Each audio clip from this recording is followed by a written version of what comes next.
W here. I'm going to show you how to fix a Maytag Bravos.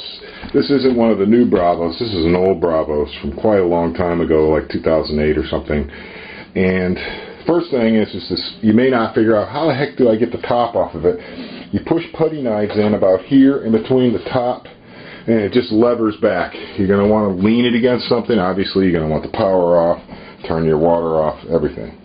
I've already pulled this much crap out of the tube that connects to the discharge pump. This has two pumps in it. And the pump on the right side is the discharge pump, and it's all attached up in there, and it is a bear to get this out, mainly because of these spring clamps, which you can't even reach. But the trick to getting the spring clamp to where you can actually reach it is to push it around the pipe until you can get at the pinch part, and then you can pull it off. I pulled the pump out, tried to pull as much stuff as I could out of there. It's apparently sucked up a dish rag or something stupid. It took me a while to figure out how to get the top off, because most of the videos I've seen are for the new one, and this is the old one. So it just has the two tabs, kind of like most dryers and washers and stuff, and if you push a putty knife in on each side, it'll release it enough you can get it up. As you can see, this is pretty hideous looking. So it's a good time to clean everything up while it's open. There's a little supply line here that pumps water into the washer. Again, another one of those lovely spring clamps. Pull that off. Then there's a whole bunch of little tabs all the way around. Not easy if you don't have strong hands. Maybe use a small screwdriver. Release all of those. Okay. There's an agitator. Okay, agitator just fits right on top of this splined output here. And there's a bolt with a washer, and it's a 7/16. Okay, so once that happens, theoretically you can pull the whole bucket right out of here. I can't do that while I'm holding the camera, so I'm going to stop for a second, pull it out, and show you what happens inside these things. It makes the washer stink, clogs up your thing. You'll get an SD, you'll get an LD, all these little codes will start going, and your washer won't drain or wash properly and give you a big problem. Alright, I hope I didn't break anything, but basically I didn't hammer on it. I just tugged it several times, back and forth, back and forth, back and forth, finally got it to release. So now you can see the tub starting to come. Started trying to fix this thing. I went online and I found this like sort of online help service that said, hey, take the pipe, this little black rubber pipe, loose from the pump, and reach up in there and see if there's a wire or something that's blocking the impeller on your pump. Well, there's the impeller, okay, so you can see, and there's nothing blocking it. And I did that. I reached up in there, and there was like a little piece of cloth, like about, you know, like this big. I was like, oh, cool, that's all that was. No, not really. Somehow, some way, shit gets through the washer. Big things. Really big things. And look at this. This is, try and pull that through a tube. Try and pull that through a hose, will you? Okay. All kinds of wonderful, oh, a nail. We got nails, bobby pins, needles, just all kinds of wonderful stuff. You can imagine the kind of mildew and bacteria that are accumulating in a Maytag Bravos. So that's really exciting. Now I'm going to take off these guys so I can get underneath that plate and get all the rest of the crap out of that pipe. But you can see all the crud. It's just nuts. So I really don't even know what to tell you. I thought this was a good washer. It was almost $800. And it's a high efficiency. I would say stick with the old ones as long as you can, because these new ones are a frickin' joke. High E, high efficiency for what? For what purpose? To make it more expensive to repair and have a bunch of mold and mildew inside of it. I've taken a 1/4-inch nut driver. I took off 2 nuts, and this is the plate. And what I was doing is I was trying to reach my finger up against this thing. I was even using one of my forceps to reach up in there and pull stuff out. Obviously, you're not going to be pulled very much out of there. And look at all the things that are trapped in there. We've got a couple of paper clips, obviously a bunch of other crud. Okay, so I'll be cleaning all that out, of course. Look at this stuff. This is the stuff that's going to destroy your pump, right? Look at that. Even got pennies down there. washers, lots more paper clips. I guess paper clips were very popular in my children's pockets lately. Oh yeah, all kinds of wonderful stuff. And just think of all the bacteria and mold and everything. You know, when your clothes don't smell clean for some reason, like, why don't my clothes smell clean? I've washed them twice. This would be why, because of this bizarre design that allows very large objects to get trapped between the outer tub and the inner tub. So, not real hard to do, okay? You pop this, you undo your power. You don't even have to undo your water or anything. Just turn it off, just to make sure. Pop putty knife in here and here. Lever the top back, have it lean against something. Undo the bolt here, okay? And then lift the agitator thingy out, which is no big deal. That comes out real easy. You just pop the plastic cap off of it with a screwdriver and you can get right to the bolt. Take that out. Then you got to undo this plastic thing that goes all the way around it. Then you pull your drum out. And as you saw, there's stuff in the drum that's never going to come out. And I've got to figure that out next. But yeah, this is not cool. This is the kind of stuff. You can see all these weird things that are in there. I don't even know how all that got in there. Metal of all types.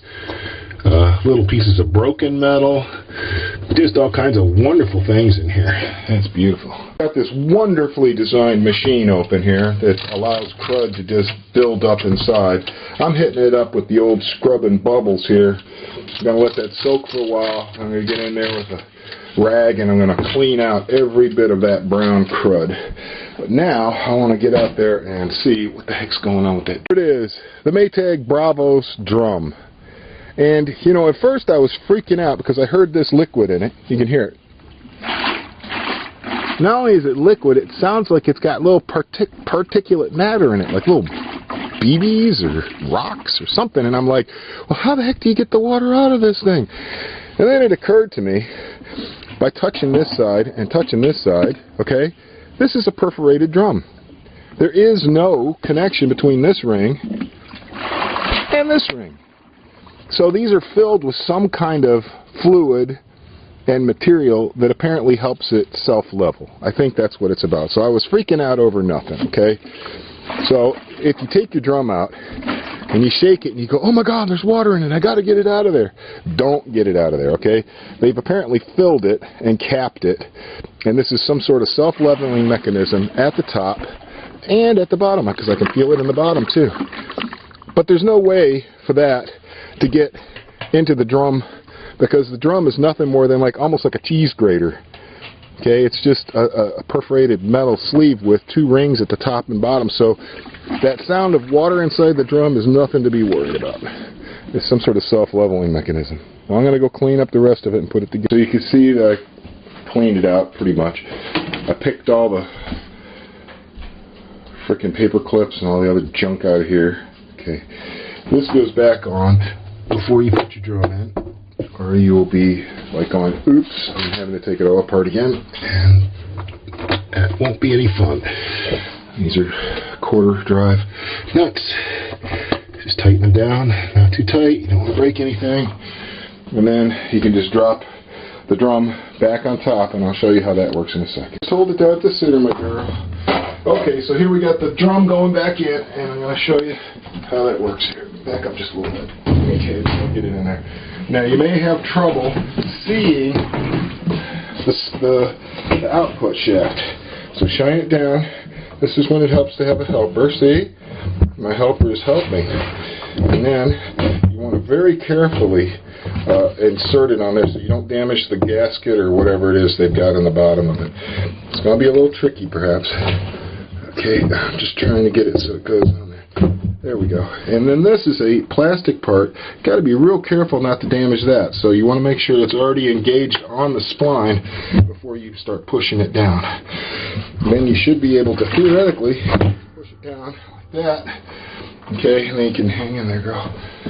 Drop the agitator onto that. Okay. And that'll just fit really easy. That's no big deal. And then you put your bolt on there. And you spin that down with a 7/16" driver, like like this. Okay, we'll spin that real fast. Get that going. You want to make sure it's tight. Okay, and you just hold the agitator and tighten it. Put the little cap on there. Okay, and then, okay, here, back up just a little bit now. Okay, we don't need the flashlight anymore. Just watch what I'm doing with the thing. You put your rim on. This rim has like a flange. You want to fit it around the edge. I got it now, baby. Thank you, darling. And then just want to make sure it's fitted all the way around the edge. Okay, and then you just start snapping it. So first, I like to make sure it's pretty well fitted. There we go. You can see it's nothing really to this part. This is the home run part. The hard stuff is still to come. And hopefully I can save you from having to do the hard stuff, because to be honest with you, probably it's easier to take this apart than it is to get these clips off this pump and then try and reach your finger up inside this little elbow and get to the bottom of the tub and try and pull stuff out, because guess what? You're not going to be able to pull something like that out. It's just not going to happen. And the only way to get that is from the top. So maybe you could just leave the whole pump attached and just take it apart from the top. Like I said, all you got to do is push a putty knife in here and here. On the old models, it'll pull it apart. On the new models, you undo 2 bolts, one on each side of this hinge, and then you can slide the top forward and open it. So there's the newer ones, you don't use a putty knife in the front. And the newer ones also have a glass top for some reason. I guess people like to watch their washing. Not me. I just wanted to get washed. So anyway, you just go around, make sure everything's clipped. Okay. Make sure that thing's all clipped. And then put your little hose back on. And if you took it off. And all that good stuff. Alright. Here we are underneath the tipped washer. And here's the pump, which is held in place with 3 screws. Here, here, over there. And there's this gray hose. This is your exit hose. Okay, this is very difficult to put on with the pump in place because you can't hardly reach your hand up in there to get it. So I would strongly suggest that you attach the exit pump, the pump to the exit hose while it's loose, so you can actually get at it and compress the ring and everything. And then another one that's really hard to get at, this is the tub. Okay, this is where the water comes out of the tub into the pump, feeds the pump. And here's your little wonderful thing here that has to go up on there, and that has to have, again, more compression rings, and it is going to be really fun to get in there because, as you can see, it's very hard to compress the thing. So what I do is I compress it where I can reach it, and then I rotate it around. So hopefully that'll go smoothly. And then this is the harness that powers the pump. It's just 2 little thin blue wires, and it only plugs in one way, so you can't really mess that up. This harness gets tucked up between the tub and the pump, right up in there. And that's about it. And so it's just a matter of, what I would do is put the black hose on first with the clamp, then put this hose on with the clamp, then screw the pump in place, and then try and get the last hose on. So much fun. Once your pump and everything is reconnected, it should look like this.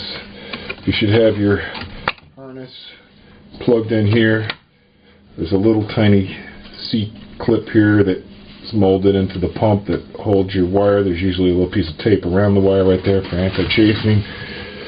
Your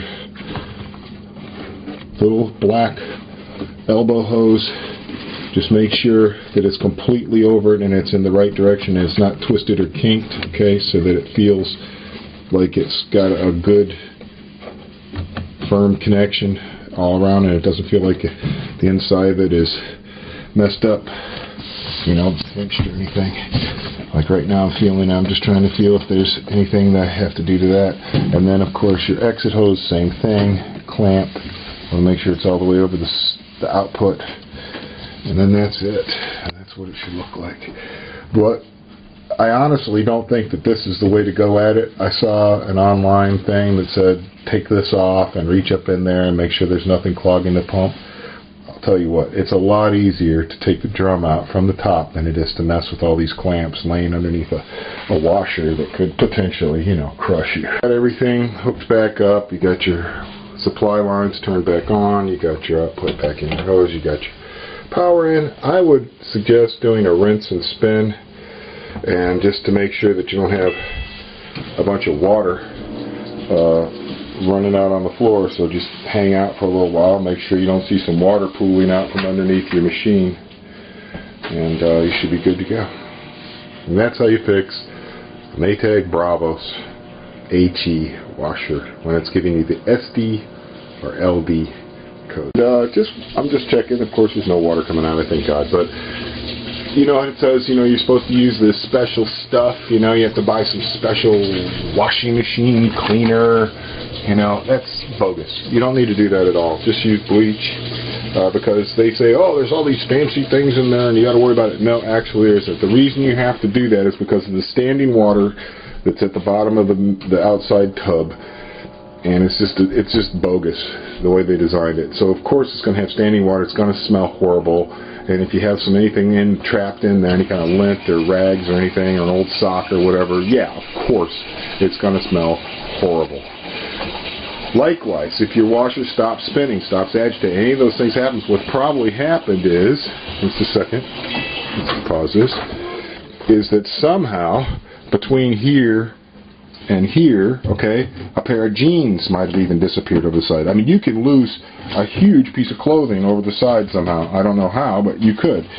And so if you're like, hey, where'd that pair of jeans go? Or where's my sock? It could very well between this metal thing and the plastic surround, okay? So if you ever have any trouble with your washer, before you start looking underneath it or doing any of those crazy things, just, if you have the old style one, you just stick a putty knife here and here, and you pop the top, and you undo the agitator, and you pull the drum out, and you see what's in there. And you'd probably be surprised what you'll find.